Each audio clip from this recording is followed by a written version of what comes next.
आली 10 एकर आणि त्याला झाली 2 पोरं, ती आला 5 एकरात आणि नंतर झाला अत्यल्प भूधारक आणि नंतरचाच पुढचा भूमिहीन होणार आहे का काय कुणाला माहिती.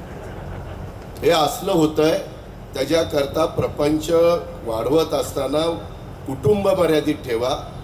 त्यामध्ये आम्हाला बरेच कायदे करायचे होते पण काही अडचणी आल्या.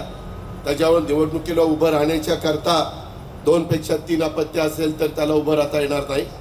त्याच्यामध्ये आम्ही वेगळा विचार करत होतो की ज्या सवलती सरकार देतं त्या सगळ्या सवलती तुम्हाला पाहिजे असतील तर 2 पेक्षा 3रं अपत्य असेल तर त्याला मिळणार नाही. जो मर्यादित ठेवेल त्याला मिळेल. ज्याला पलटण वाढवायची वाढव बाबा, आमचं काय म्हणतात, काय काय म्हणतात, त्याची कृपा. तुझ्या आला तुझी कृपा आहे त्याची कृपा काय असं कुठं त्याची कृपेवरून पोरं झालीत होय.